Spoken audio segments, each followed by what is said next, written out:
Do you ever wonder how did the Indian civilization begin? Well, long ago, about 4500 years ago, India had one of the world's most ancient civilizations. You may have heard its names: the Harappan civilization, the Indus civilization, or Indus-Sarasvatī civilization. Now, what made it so special? Well, the Harappans showed us how a community can live together in balance, where the rich and the poor were not separated by huge differences.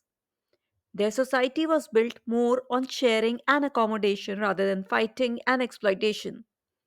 Amazing, right? But wait, before we go further, what exactly is a civilization? Think of civilization as a big upgrade from village life. To call a society a civilization, it needs a few key things: a system of government and administration to manage people and activities. Civilizations features large, densely populated settlements that serve as centers for trade, government, and culture. So we need cities and infrastructure. Crafts and skilled workers, like people making tools, ornaments, or pottery. Then trade routes, both local and with faraway lands. A form of writing to keep records and communicate. Cultural expressions, art, architecture, traditions, and customs. Productive agriculture, enough food for both villages and cities. In short, a civilization means an advanced way of living. Civilizations didn't all begin at the same time. In Mesopotamia, one started about 6,000 years ago. Ancient Egypt followed soon after. And here, in our own Indian subcontinent, something incredible was happening too. The fertile plains of Punjab and Sindh, nourished by the mighty Indus River and its tributaries, became home to thriving villages. A few thousand years ago, another river, the Saraswati, also flowed through Haryana, Punjab, Rajasthan, and Gujarat, adding more fertile land. By around 3500 BCE, these villages started growing into towns. And by 2600 BCE, towns had grown into cities with trade, culture, and technology. This was the birth of India's first urbanization. Archaeologists call this the Harappan civilization because the first city discovered back in 1920-21 was Harappa, now in Pakistan. From then on, the name stuck. Today, we use Indus, Harappan, or Indus-Saraswati interchangeably. So, whenever you hear about the Harappans, remember, you are learning about one of the oldest civilizations of the world, right here in India's northwest. This is the timeline showing the period of the Indus-Saraswati civilization, from about 2600 to 1900 BCE. This is the map of some of the main settlements of the Indus-Saraswati civilization. Notice the natural boundaries formed by the mountain ranges. Now let's do a fun activity. I would say the name of a Harappan city and you got to guess the name of the modern state or region that it is in now. Ready? Here we go. Dholavira. It is in Gujarat now. Harappa is in Punjab, Pakistan, Punjab. Kalibangan is in Rajasthan, India. Mohenjo-daro is in Sindh, now Pakistan. And Rakhi is in Haryana, India. Now let's talk about a super cool river from ancient times called the Saraswati River. Imagine a river that was so important, people in ancient India wrote about it in their oldest prayers called Rigveda. This river wasn't just water flowing on the land, it was also worshipped as a goddess. Pretty amazing, right? They said the Saraswati River flowed all the way from the mountains to the sea. Now, if you look at the map, you'll see the famous Indus River and its five big friends, that is the tributaries, where ancient cities like Mohenjo-daro and Harappa were built. But guess what? Along the Saraswati River, many other ancient towns grew too. Today, we call the river Ghaggar in India and Hakra in Pakistan. But here's the twist: the Saraswati River isn't flowing all year round anymore. It only flows during the rainy season. So now it's called a seasonal river. Long ago, people noticed that the river started to dry up and even disappear, which is why we don't see it as a big flowing river today. But its story is still alive in the ancient texts and ruins of the amazing cities along its banks. Isn't it cool how a river can be both a goddess and the heart of an ancient civilization? What would you name a river if you discovered one? Let me know in the comments below. Did you know that over 4,000 years ago, people lived in big, well planned cities just like we do today? Two of the first cities discovered from this ancient civilization were Harappa and Mohenjo-daro, which are now in Pakistan. These cities were found way back in 1924. That's about 100 years ago. At first, since these cities were near the Indus River, the civilization was called Indus Valley Civilization. But as time went on, archaeologists found many more cities and towns, not just near the Indus River, but also around the Saraswati River. Some of these other cities include Dholavira in Gujarat, Rakhigari in Haryana, Ganveriwala in Pakistan, Lothal, Farmana, Kalibangan, Bhirana, and Banawali also. New discoveries are still being made today. Now, have you ever wondered how people lived thousands of years ago in the Harappan cities? Well, let's take a quick trip back in time to one of the world's earliest urban civilizations. The big Harappan cities were built with careful planning. They had wide streets that mostly followed the directions of north, south, east, and west, just like on a compass. Most Harappan cities were surrounded by strong fort walls, like a protective boundary. Cities had two main paths: the upper town, where important or rich people lived, and the lower town, where most common people lived. Even though people lived in different areas, something amazing stood out. All the houses, big or small, were made with the same high quality bricks. That means everyone, rich or poor, enjoyed good living standards. Quite fair, right? The houses were neatly lined up along straight streets and small lanes. Some were big, some small, but all well planned. There were also huge buildings used for storing goods, kind of like ancient godowns or warehouses. These were used to keep things that would be traded or transported. Now let's talk about something really special: the Great Bath of Mohenjo-daro. It wasn't a swimming pool, but it sure looked like one. This tank was around 12 meters long and 7 meters wide and was made waterproof using natural tar called bitumen.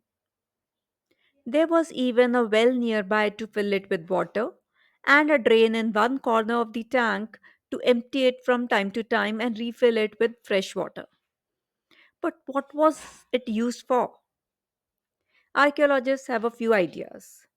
Maybe it was used by the royal family for bathing, or maybe it was for religious rituals where people purified themselves with water. The idea that it was a public bath for everyone has been rejected because guess what? Most houses in Mohenjo-daro already had their own bathrooms. So, the Great Bath remains a mystery. But one thing is clear: the Harappans were brilliant architects and planners who built cities far ahead of their time. Next is water management. The Harappans gave much importance to water management and cleanliness. They often had separate areas for bathing in their homes. These were connected to a larger network of drains, which generally ran below the streets and took the wastewater away. In Mohenjo-daro, people drew water from hundreds of wells made of bricks. But in other regions, it may have been the beginnings of Indian civilization from ponds, or nearby streams, or human made reservoirs.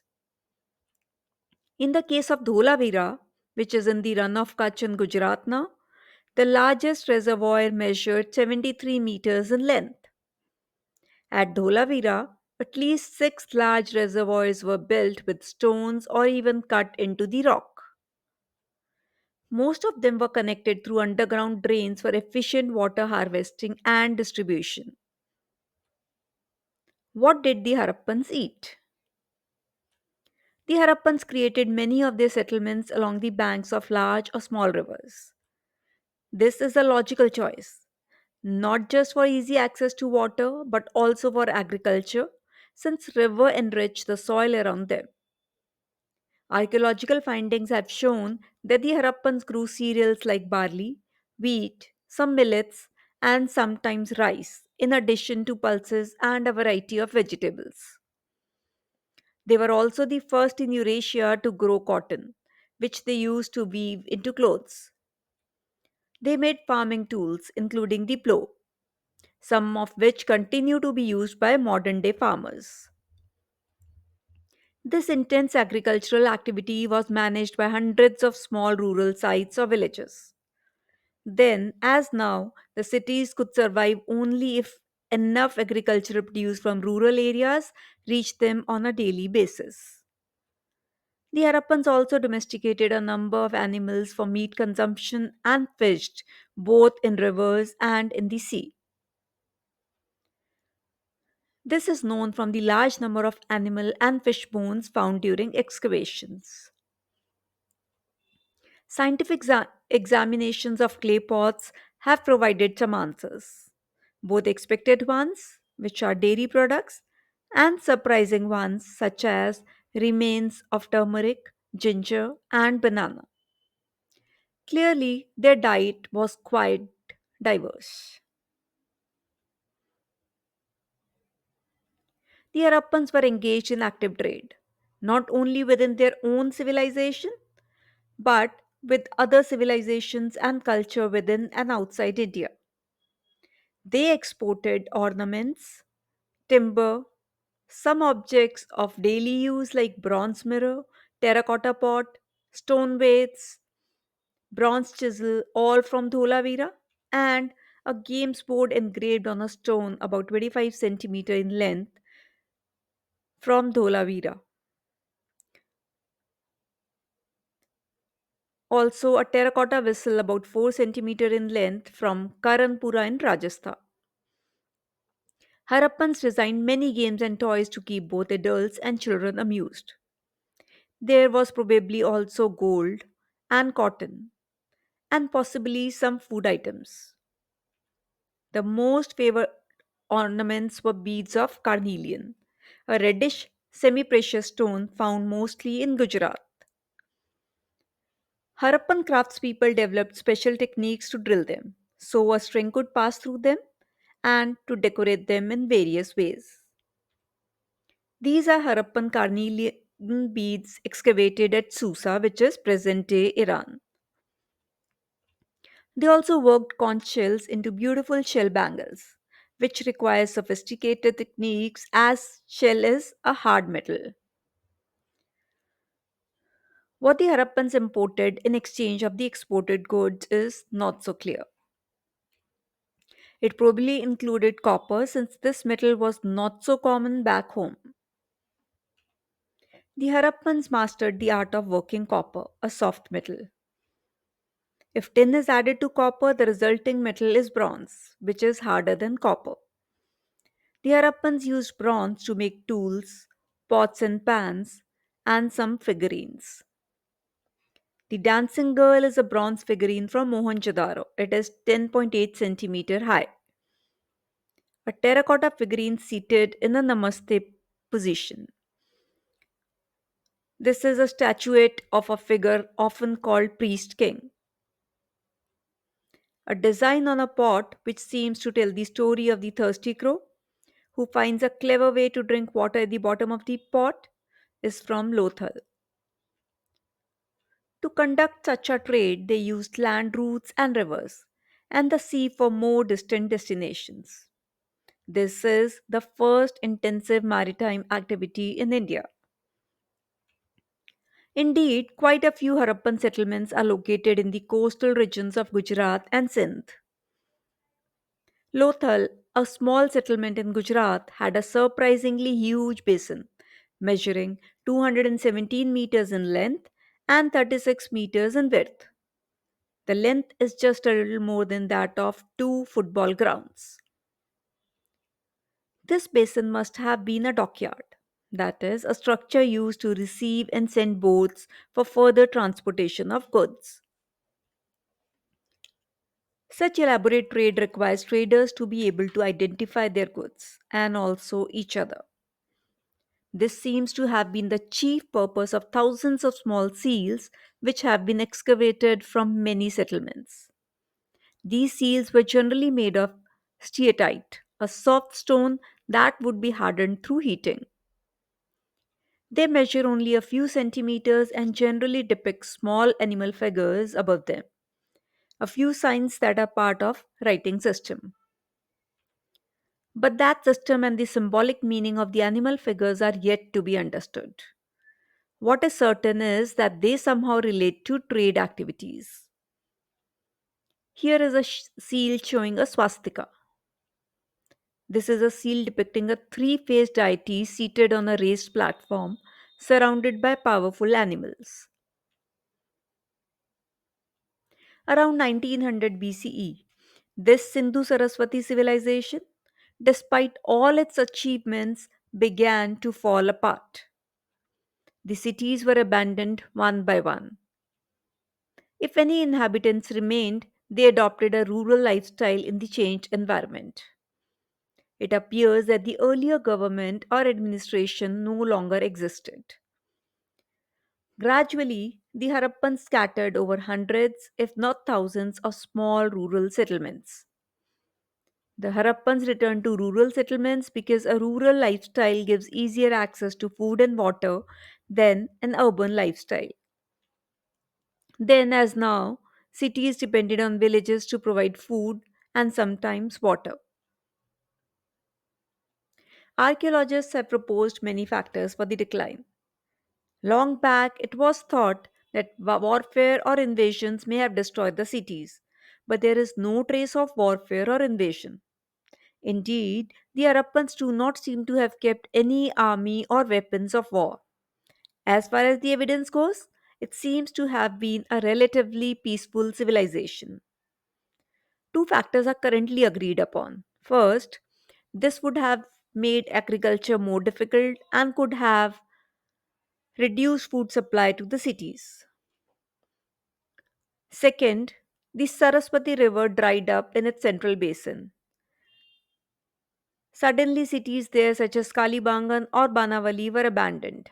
There could have been other factors, but these two remind us of how much we depended on climate and environment of our well being. So, first, climatic change, and second, drying up of Saraswati River.